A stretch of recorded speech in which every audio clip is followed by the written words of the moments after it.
Hello everyone, welcome back to my channel. আশা করি তোমরা সবাই খুব ভালো আছো। ভাবছো যে আমি আর দেবু কোথায় যাচ্ছি? আসলে সামনেই যেহেতু গণেশ চতুর্থী আসছে, আর আমার শ্বশুরবাড়িতে কিন্তু প্রত্যেক বছরই গণেশ পুজো হয়, তাই আমার আর দেবুর এবার প্রথম থেকেই ইচ্ছে ছিল কুমারটুলি থেকে ঠাকুর কিনবো। মাঝে একদিন কুমারটুলি গিয়েছিলাম, সেটার একটা ব্লগ আমি করেছি বটে, তবে সেটা এখনও পোস্ট করা হয়নি। সেটা আস্তে ধীরে তোমাদের সাথে শেয়ার করব।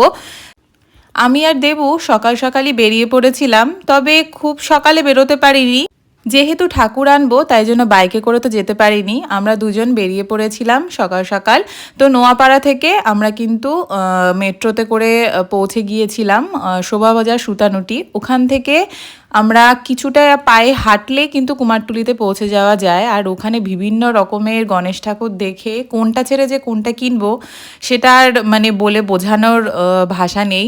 মনে হচ্ছিল যেন সবই নিয়ে আসি। তবে আমি বলবো যারা একটু বড় সাইজের গণেশ ঠাকুর কিনতে পারবে, তোমাদের সিংহাসনে এরকম জায়গা আছে, তাহলে একটু বড় ঠাকুর কিনবে, আরও সুন্দর সুন্দর লাগবে। আর একটা অবিশ্বাস্য ঘটনা হয়েছে, আমরা যেহেতু আগেই গিয়েছিলাম কুমারটুলিতে, মোটামুটি আমরা দেখে এসেছিলাম যে এই দোকান থেকেই আমরা ঠাকুর কিনবো। বহুক্ষণ ঘোরাঘুরির পরও অন্য কোনো দোকান থেকে আর ঠাকুর পছন্দ হলো না।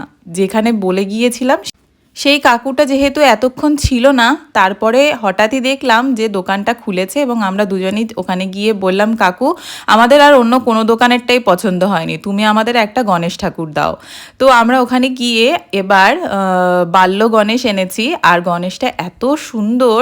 দেখো এখানে মোটামুটি আমাদের পছন্দ করা হয়ে গেছে কোন ঠাকুর আনবো। তারপর উনিই বললেন যে ঠাকুর ওয়েলকাম করার জন্য তোমাকে কিন্তু লাড্ডু দিয়ে ওকে আগমন করতে হবে তোমার বাড়িতে। আর এখন এই ভদ্রলোকের কাছ থেকে আমরা নিয়েছি। আর দেখো দেবু ভীষণ ভীষণ খুশি, ওর সাথে আমিও ভীষণ খুশি। এত সুন্দর মুখখানা হয়েছে দেখতে যে আর বলার না। তো আমাদের গণেশ ঠাকুর কেনা হয়ে গেছে। আর তোমরা যারা কুমারটুলিতে যাও তারা অবশ্যই এই কাকুর দোকানে যেতে পারো, খুব সুন্দর সুন্দর ঠাকুর বানায়। আমি কিন্তু ওনার ডিটেলসটা এই ভিডিওতেই শেয়ার করেছি। তারপর দেখো কুমারটুলির ওখান থেকে আমরা গাড়ি করে নিয়েছি পুরো বাড়িতে আসার জন্য।